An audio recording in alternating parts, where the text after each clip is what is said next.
Hello friends, welcome to backlogs Baba YouTube channel. మనం ఈరోజు ఈ వీడియోలో బ్యాలెన్సింగ్ ఈక్వేషన్ గురించి నేర్చుకోబోతున్నాం.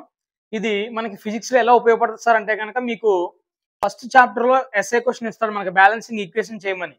అప్పుడు 8 మార్క్స్ ఖచ్చితంగా ఈ బ్యాలెన్సింగ్ ఈక్వేషన్ నుంచి వస్తుంది. అయితే మనలో చాలా మంది దీన్ని బట్టి పెట్టేస్తున్నారు. బట్టి పెట్టడం వల్ల ఉపయోగం ఏంటంటే మీకు నాలెడ్జ్ రాదు, అది ప్రైమరీగా. తర్వాత ఏంటంటే మర్చిపోవడానికి అవకాశం ఉంది. ఒక దాని దగ్గర పెట్టాల్సిన 2 ఇంకో దాని దగ్గర పెట్టడం, ఇంకో దాని దగ్గర పెట్టాల్సిన 3 ఇంకో దాని దగ్గర పెట్టడం, ఈ విధంగా మిస్టేక్స్ జరుగుతూ ఉంటుంది. కాబట్టి కాన్సెప్ట్ నేర్చుకొని చెప్తాను ఈజీగా. ఫస్ట్ చూసుకోండి ఒకసారి. వీడియోలోకి వెళ్ళే ముందు దయచేసి వీడియోని లైక్ చేయండి. ఇంకా ఎవరైనా సబ్స్క్రైబ్ చేసుకోకపోతే సబ్స్క్రైబ్ కూడా చేసుకోండి. ఓకే, మీ ఫ్రెండ్స్ అందరూ కూడా షేర్ చేయండి. చూడండి, ఫర్ ఎగ్జాంపుల్ ఇలా ఇస్తాడు. దీన్ని మనం బ్యాలెన్స్ చేయాలి. ఇది అన్బ్యాలెన్స్డ్ ఈక్వేషన్. మనం దీన్ని బ్యాలెన్స్ చేయాలి. ఈ విధంగా ఎగ్జామినేషన్లో ఇస్తాడు మనకి 4 కూడా. ఈ 4ని మనం బ్యాలెన్స్ చేసామనుకోండి, ఖచ్చితంగా మనకి 8 మార్క్స్ వస్తాయి. ఒక్కొక్క దానికి 2 మార్క్స్. ఇప్పుడు చూడండి, for example HNO3 plus CaOH twice gives rise to CaNO3 twice plus H2O. దీన్ని మనం బ్యాలెన్స్ చేయాలి. ఫస్ట్ ఆఫ్ ఆల్ అసలు ఇందులో ఏం ఎలిమెంట్స్ ఉన్నాయో మనం చూసుకుందాం. ఎలిమెంట్స్ ఏమున్నాయి? ఫస్ట్ హైడ్రోజన్ ఉంది, తర్వాత నైట్రోజన్ ఉంది, తర్వాత ఓ అంటే ఆక్సిజన్ ఉంది. ఇంకా ఇటు సైడ్కి వెళ్ళిపోతే ఏమున్నాయి? Ca అంటే కాల్షియం. ఓకే, నెక్స్ట్ ఓ అనేది హెచ్ అనేది ఆల్రెడీ అయిపోయింది. ఓ అయిపోయింది, ఇక హెచ్ కూడా అయిపోయింది కదా. ఇప్పుడు మనం ఇవన్నీ కూడా ఎలిమెంట్స్. ఇప్పుడు ఈ ఎలిమెంట్స్కి ఆటమ్స్ ఉన్నాయి కదా. Atoms on the reactant side, atoms on reactant side, atoms on product side. జాగ్రత్త గమనించండి. రియాక్టెంట్ సైడ్ అంటే ఏంటంటే కనుక ఇట్ సైడ్ యారో ఏదైతే ఉందో ఈ ఇటువైపు పక్కన అంతా కూడా రియాక్టెంట్స్ అనమాట. ఏమి రియాక్ట్ అవుతాయి. ఓకే, యారో అవతల సైడ్ అన్ని కూడా ప్రొడక్ట్. ఇవి రియాక్ట్ అయిన తర్వాత ఏం ప్రొడ్యూస్ అయ్యాయి అవన్నీ కూడా ప్రొడక్ట్స్. గుర్తుపెట్టుకోండి. ఇప్పుడు మనం ఆటమ్ సైడ్ రియాక్టెంట్ సైడ్ ఎన్ని ఆటమ్స్ ఉన్నాయి? హైడ్రోజన్స్. అలాగే ప్రొడక్ట్ సైడ్ ఎన్ని ఉన్నాయి ఆటమ్స్ చూసుకుని మనం బ్యాలెన్స్ చేద్దాం. ఫర్ ఎగ్జాంపుల్ హెచ్లో ఎన్ని ఉన్నాయి చూడండి. రియాక్టెంట్ సైడ్ అంటే తెలుసు కదా, ఇది హెచ్లో ఎన్ని ఉన్నాయి? రియాక్టెంట్ సైడ్ అంటే గుర్తుపెట్టుకోండి LHS. ప్రొడక్ట్ సైడ్ అంటే RHS, రైట్ హ్యాండ్ సైడ్. ఇది లెఫ్ట్ హ్యాండ్ సైడ్ రియాక్టెంట్స్. ఇప్పుడు రియాక్టెంట్స్ అంటే ఇదే కదా. ఈ ముక్కలో హైడ్రోజన్ ఎన్ని ఉన్నాయి చూడండి. ఇదిగో ఇక్కడ ఒకటే, ఇక్కడ 3 ఉంది కదా సార్, దీనికి కూడా చెందుతుంది అంటే లేదు. ఈ హెచ్ అనేది ఒకటే ఉంది, N అనేది ఒకటే ఉంది, 3 అనేది O అనేది 3 ఉన్నాయి. గుర్తుపెట్టుకోండి. ఒకవేళ ట్వైస్ ఉందంటే కనుక ఈ మాత్రంలో బ్రాకెట్స్ ఉంటాయి కనుక బయట ఉన్న నెంబర్ ఆటమ్స్ హైడ్రోజన్ కి చెందితే, ఆక్సిజన్ కి చెందితే. ఇక్కడ బ్రాకెట్స్ ఏమి లేవు కాబట్టి హెచ్ ఒకటే ఉంది, నైట్రోజన్ ఒకటే ఉంది, ఆక్సిజన్ 3 ఆటంలు ఉన్నాయి. ఇప్పుడు ఇక్కడ ఎన్ని ఉన్నాయి? హెచ్లు ఒకటే, ఇంకా ఇక్కడ 2. బయట ఉందంటే రెండిట్లకి చెందుతుంది, బ్రాకెట్స్ ఉన్నాయి కాబట్టి. సో మొత్తం 3 ఉన్నాయి. ఇక్కడ 3 హైడ్రోజన్ ఆటమ్స్ ఉన్నాయి. మరి ప్రొడక్ట్ సైడ్ వెళ్ళిపోదాం. ప్రొడక్ట్ సైడ్ వెళ్ళిపోతే మొత్తం ఎక్కడ హెచ్ లేదు, ఇక్కడ ఉంది 2 ఉన్నాయి. అంటే ఇక్కడ 3, reactant side 3, product side 2 imbalance గా ఉన్నాయి. లాస్ట్ లో బ్యాలెన్స్ చేద్దాం. ఇప్పుడు ఫర్ ఎగ్జాంపుల్ నైట్రోజన్ చూసుకోవచ్చు. నైట్రోజన్ అనేది ఒకటే ఉంది. ఇక్కడ ఎన్ని ఉన్నాయి? బయట 2 ఉన్నాయి. సో బయట 2 అంటే బ్రాకెట్ లో ఉండగా ఈ 2 ఆక్సిజన్ కి చెందుతుంది, ఈ 2 నైట్రోజన్ కూడా చెందుతుంది. కాబట్టి ఇక్కడ నైట్రోజన్ ఎన్ని ఉన్నాయి? 2. ఓకే, ఇది కూడా ఇంబ్యాలెన్స్ గా ఉంది ఈక్వేషన్. నెక్స్ట్ ఓల్ ఎన్ని ఉన్నాయి చూసుకోవచ్చు. ఓల్ ఇక్కడ 3 ఉన్నాయి, ఇక్కడేమో 2 ఉన్నాయి. 3 2 ఎంత? 5. మరి ఇక్కడ చూసుకోండి ఓల్ ఎన్ని ఉన్నాయో. ఇక్కడ 3 ఉన్నాయి, అలాగే బయట 2 కూడా ఆక్సిజన్ చెందుతుంది కాబట్టి 3 2 ఎంత? 6 ప్లస్ ఇక్కడ ఎన్ని ఉన్నాయి? ఓలు ఒక్కటే ఉంది అంటే 7. ఇది కూడా ఇంబ్యాలెన్స్ గా ఉంది. ఇక లాస్ట్ కాల్షియం చూసుకుంటే ఎక్కడ ఎన్ని ఉన్నాయి? ఒకటే ఉంది. ఇక్కడ ఎన్ని ఉన్నాయి? ఒకటే ఉంది. ఒకటే. ఇప్పుడు చూడండి మొత్తం మీద ఏం బ్యాలెన్స్ లో ఉన్నాయి? కాల్షియం అనేది బ్యాలెన్స్ చేసి ఉంది ఆల్రెడీ, ఇది బ్యాలెన్స్ అయిపోయింది.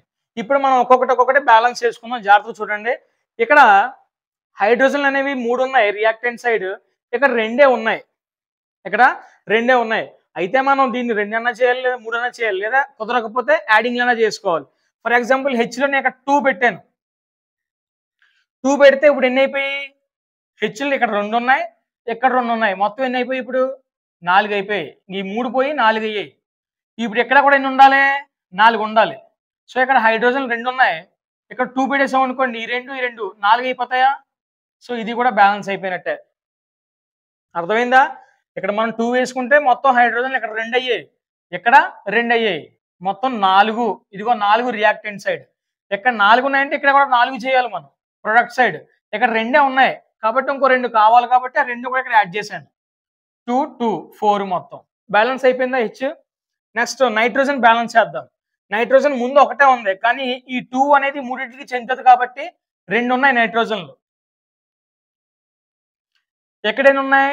ఎక్కడ కూడా 2 ఉన్నాయి. ఇదిగో 2, ఇదిగో 2, ఇది కూడా బ్యాలెన్స్ అయిపోయింది. నెక్స్ట్ ఓల్ ఎన్ని ఉన్నాయి? ఇక్కడ ఓల్ అనేవి ఇక్కడ 3 ఉన్నాయి, కాకపోతే 2 కూడా దీనికి చెందుతుంది కాబట్టి 2 3 ఎంత? 6. 6 ప్లస్ 2 ఉన్నాయి ఇక్కడ. ఈ 2 ఓకి కూడా చెందుతుంది కాబట్టి 2 ఉన్నాయి. 6 2 3 6 ప్లస్ 2 ఎంత? 8 ఉన్నాయి మొత్తం. మనం బ్యాలెన్స్ చేస్తున్నప్పుడు రెడ్ కలర్ లో అన్ని కూడా మనం బ్యాలెన్స్ చేస్తే ఎన్ని అవుతుంది చూపించడానికి కాబట్టి డిఫరెంట్ గా ఉండడం కోసం నేను రెడ్ పెన్ వాడాను. ఇక్కడ 7 ఉన్నాయి, బ్యాలెన్స్ గా లేవు. అప్పుడు చూడండి ఒకసారి, ఓల్ కదా, ఓల్ అనేవి ఇక్కడ 3 2 ఎంత? 6. 6 ప్లస్ ఇక్కడ 2 ఆల్రెడీ యాడ్ చేసి ఉంది కాబట్టి 2 ఓకి కూడా చెందుతుంది. 6 ప్లస్ 2 ఎంత? 8. సో ఇది కూడా బ్యాలెన్స్ అయింది అనమాట. ఇప్పుడు total HNO3 plus CaOH twice gives rise to CaNO3 twice plus H2O అనే ఈక్వేషన్ ఎలా మారింది? ఇక్కడ ఒక 2 యాడ్ అయింది, ఇక్కడ ఒక 2 యాడ్ అయింది. అర్థమైంది బ్యాలెన్స్ చేయడం? బ్యాలెన్స్ చేసేటప్పుడు మనం ఫస్ట్ గా ఏ ఎలిమెంట్స్ ఉన్నాయో వేసుకోవాలి. ఎక్కడ ఉండే ఎలిమెంటే? రియాక్టెంట్ లో ఉండే ఎలిమెంటే, ప్రొడక్ట్ లో కూడా ఉంటుంది. ఇక్కడ ఎక్కువ అక్కడ తక్కువ అలాంటివి ఏమి ఉండవు. ఇక్కడ ఎన్ని ఉన్నాయో అక్కడ కూడా అన్నీ ఉంటాయి. అలా వేసుకున్న తర్వాత ఈ రియాక్టెంట్ సైడ్ ఎన్ని ఆటమ్స్ ఉన్నాయో, ఇప్పుడు హైడ్రోజన్ ఉంది, హైడ్రోజన్ ఎన్ని ఆటమ్స్ ఉన్నాయి? ముందు 3 ఉన్నాయి, ఇక్కడ 2 ఉన్నాయి, కానీ మనం బ్యాలెన్స్ చేసిన తర్వాత ఇక్కడ 4 ఇక్కడ 4 గా మారింది అనమాట. అర్థమైందా? సో సెకండ్ వన్ కూడా ఒకసారి చూద్దాం. ఇక్కడ NaOH plus H2SO4 gives rise to Na2SO4 plus H2O. అసలు ఇందులో ఏమి ఎలిమెంట్స్ ఉన్నాయి? Na సోడియం అనేది ఒకటి ఉంది, తర్వాత O అంటే ఆక్సిజన్, తర్వాత H హైడ్రోజన్, ఇంక ఇటు సైడ్ H ఆల్రెడీ రాసాం, ఓకే, O ఆల్రెడీ రాసాం, S రాయాలి, సల్ఫర్. ఓకేనా? ఓకే, ఇప్పుడు చూద్దాం ఒకసారి. రియాక్టెంట్ సైడ్ అంటే ఇదే కదా, LHS రియాక్టెంట్ సైడ్, ఇది ప్రొడక్ట్ సైడ్. NAలు ఎన్ని ఉన్నాయి ఇటు సైడ్ చూసుకోండి ఒకసారి. Na ఒకటే కదా, ఇంకెక్కడా లేవు. ఇటు సైడ్ ఎన్ని ఉన్నాయి? 2. ఇక్కడ ఒకటే, ఇక్కడ 2, ఇంబ్యాలెన్స్ గా ఉంది. నెక్స్ట్ ఓలు ఎన్ని ఉన్నాయి? ఇక్కడ O ఒకటే, ఇక్కడ 4, 5 ఉన్నాయి మొత్తం. ఇదిగో ఇది ఒకటే, ఇవి 4, మొత్తం 5. ఎక్కడైనా ఉన్నాయి ఓలు? 4 ఒకటే ఎంత? 5. Whole 4 plus 1 5. నెక్స్ట్ బ్యాలెన్స్డ్గా ఉన్నాయి ఇవి. నెక్స్ట్ మళ్ళీ హెచ్లు, ఇక్కడ H ఒకటే, 2 3 మొత్తం, ఇవి 3. ఎక్కడైనా ఉన్నాయి హెచ్లు? 2 ఉన్నాయి, ఇది కూడా ఇంబ్యాలెన్స్ లో ఉంది. నెక్స్ట్ ఎస్లు ఎన్ని ఉన్నాయి? ఇక్కడ ఒక్కటే ఉంది, ఇక్కడ ఒక్కటే ఉంది. ఇప్పుడు చూడండి, మనకి ఫైనల్గా ఏమేమి బ్యాలెన్స్ అయిపోయి ఉంది? సల్ఫర్ అనేది బ్యాలెన్స్ అయిపోయి ఉంది, ఆక్సిజన్ అనేది కూడా బ్యాలెన్స్ అయిపోయి ఉంది. ఏమి ఇంబ్యాలెన్స్ లో ఉన్నాయి? Na అనేది ఇంబ్యాలెన్స్ లో ఉంది, హైడ్రోజన్ అనేది ఇంబ్యాలెన్స్ లో ఉంది. ఇప్పుడు మనం Na అనేది ఇక్కడ ఒకటే ఉంది, ఇక్కడ 2 ఉంది, ఓకేనా? ఇప్పుడు ఇక్కడ 2 పెట్టేసాం అనుకోండి, 2 NaOH పెట్టేసాం అనుకోండి, 2 పెట్టేస్తే 2 Naలు అవుతాయి. ఎక్కడ కూడా 2 అయిపోయినాయి కదా. అప్పుడు ఇక్కడ 2 పెడితే 2 Naలు అయిపోయినాయి, ఇక్కడ 2 Naలు ఉన్నాయి, ఇక్కడ కూడా 2 Naలు ఉన్నాయి ప్రొడక్ట్ సైడ్. సో ఇది కూడా బ్యాలెన్స్ అయిపోయినట్టే. నెక్స్ట్ హైడ్రోజన్ ఎన్ని? ఇక్కడ 2 హైడ్రోజన్ కూడా చెందుతుంది కాబట్టి 2 హైడ్రోజన్లు, 2 హైడ్రోజన్లు, ఇక్కడ 2 హైడ్రోజన్లు, మొత్తం 4. ఎక్కడైనా ఉన్నాయి? మొత్తం 2 ఉన్నాయి హైడ్రోజన్లు, కాబట్టి ఇంకో 2 కావాలి, పక్కన పెట్టేసుకున్నాను. ఇది 4. సరిపోయిందా? ఓకే, ఇలా బ్యాలెన్స్ అన్నీ కూడా కరెక్ట్ అయిపోయినాయి. ఇప్పుడు మనం ఇంకోటి చూసుకోవాలి. ఇక్కడ ఓలు ఎన్ని ఉన్నాయి అది కూడా చెక్ చేయాలి. ఆల్రెడీ బ్యాలెన్స్ అయింది. ఓలు ఎన్ని ఉన్నాయి?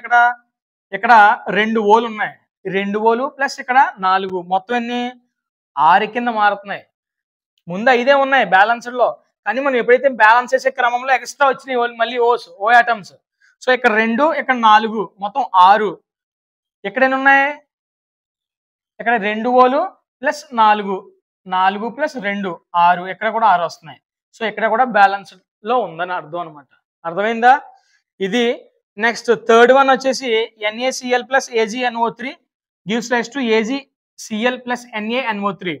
ఇక్కడ Na అనేది ఒకటే ఉంది, ఇక్కడ కూడా Na అనేది ఒకటే ఉంది, Cl అనేది ఒకటే ఉంది, ఇక్కడ కూడా Cl అనేది ఒకటే ఉంది, ఇక్కడ Ag అనేది ఒకటే ఉంది, ఇక్కడ కూడా Ag అనేది ఒకటే ఉంది, ఇక్కడ NO3 N అనేది ఒకటే ఉంది, ఇక్కడ కూడా N అనేది ఒకటే ఉంది, ఇక్కడ O3 ఉంది, ఇక్కడ కూడా O3 ఉంది. అంటే ఇది balanced equation, already balanced.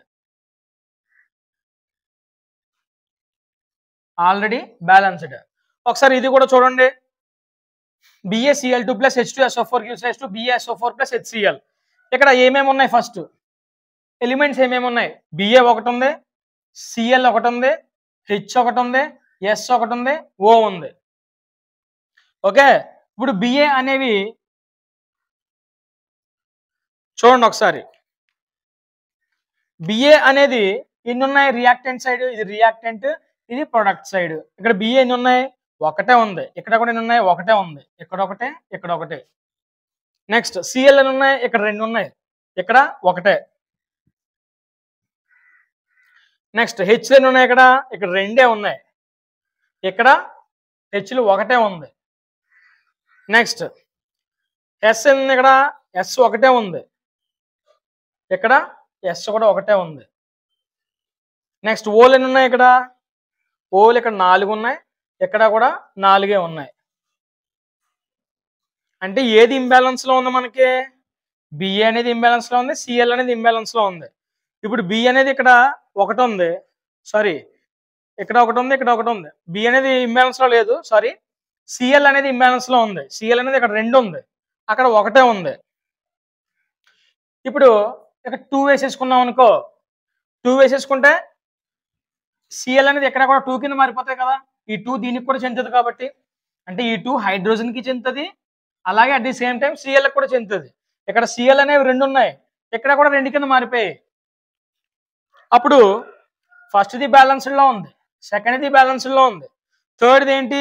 Hydrogens. ఇక్కడ హైడ్రోజన్లు ఎన్ని ఉన్నాయి? ఇక్కడ 2 ఉన్నాయి, ఇక్కడ కూడా ఇప్పుడు ఎన్ని వచ్చాయి? 2 వచ్చాయి.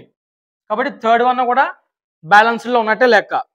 నెక్స్ట్ S అనేది ఒకటే, తర్వాత O అనేది 4 సరిపోయింది. మొత్తం అంతా కూడా ఇది కూడా ఈక్వేషన్ బ్యాలెన్స్డ్ చేసాం. అర్థమైందా? అర్థం కాలేదా? సో ఈ విధంగా మనం చేయాలి బ్యాలెన్స్ ఈక్వేషన్స్.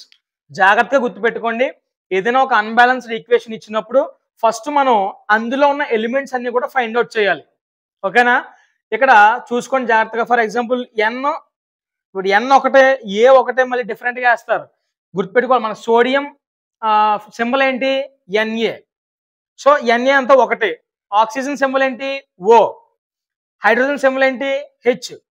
మళ్ళీ SO4 ఉందని చెప్పేసి SO వేయకూడదు. S అనేది సల్ఫర్, O అనేది ఆక్సిజన్, మళ్ళీ S సెపరేట్ గా వేసుకున్నాం. ఇక్కడ ఆక్సిజన్ ఆల్రెడీ ఉంది కాబట్టి ఇలా వేసుకున్న తర్వాత రియాక్టెంట్ సైడ్ చూసుకోవాలి, ప్రొడక్ట్ సైడ్ చూసుకోవాలి. రియాక్టెంట్ అంటే LHS సైడ్, యారో ఇటువైపు పక్క ఉన్నదంతా కూడా రియాక్టెంట్ సైడ్ అంటారు, యారో అటువైపు పక్క ఉన్నదంతా కూడా రైట్ హ్యాండ్ సైడ్ ప్రొడక్ట్స్ అంటారు. ఇప్పుడు మనం ఏం చేయాలంటే LHS లోని RHS లోని ఆటమ్స్ బ్యాలెన్స్ చేయాలి. ఓకేనా? అలా బ్యాలెన్స్ చేసుకుని ఒకవేళ ముందుగా బ్యాలెన్స్ అయిపోయింది కూడా ఒక్కొక్కసారి మనకి మారుతూ ఉంటుంది. చూడండి, ఇక్కడ ఆక్సిజన్ అనేది 5 ముందుగా బ్యాలెన్స్ అయిపోయింది, కానీ ఎప్పుడైతే మిగతా ఆటమ్స్ బ్యాలెన్స్ చేసే క్రమంలో మళ్ళీ ఈ నెంబరింగ్ మారిపోద్ది. ఇక్కడ చూసుకోండి. అవన్నీ చూసుకుని జాగ్రత్తగా నేను చెప్పిన విధంగా మీరు ఫాలో అవ్వండి, ప్రాక్టీస్ చేయండి. నెంబర్ ఆఫ్ టైమ్స్ వినేస్తే వచ్చేది. మీరు బుక్ తీసి నేను చెప్పిన విధంగా ప్రాక్టీస్ చేయండి. ఖచ్చితంగా 110% మీకు ఈ టాపిక్ లో 8 మార్క్స్ వస్తాయి. ఓకేనా? ఈ క్వశ్చన్ వస్తుందని నేను కూడా గెస్ చేస్తున్నాను. ఈ క్వశ్చన్ రాకపోతే displacement and double displacement differentiation ఉంది కదా, అదన్నా రావచ్చు నాకు తెలిసి ఈ లెసన్ నుంచి. జాగ్రత్తగా ప్రిపేర్ అవ్వండి. దీంతో పాటుగా దీనికి ఆపోజిట్ దీని కింద ఇంకో క్వశ్చన్ ఉంటుంది. అవి నేమ్స్ ఇచ్చేస్తాడు, మీరు ఫార్ములాస్ రాయాలి. ఓకేనా? అవి కూడా ఎక్స్ప్లెయిన్ చేద్దాం అనుకున్నా, అంత టైం మనకు లేదు, నాకు కూడా లేదు. అవి మీరు చదివేసుకోండి. ఓకేనా? అవి మీరు చదివేసుకుంటే బాగా మంచిగా మార్క్స్ వస్తాయి. ఒకవేళ పడితే అవి రాసే తిరిగాను. ఓకేనా? All the best. బాగా చదవండి. ఎప్పటివరకు చూశారు కదా, ఒకవేళ లైక్ చేయకుండా ఉంటే కనుక లైక్ చేయండి, మీ ఫ్రెండ్స్ అందరూ కూడా షేర్ చేయండి. Thank you. అందరూ కూడా బాగా చదివి బాగా ఎగ్జామ్ రాయండి.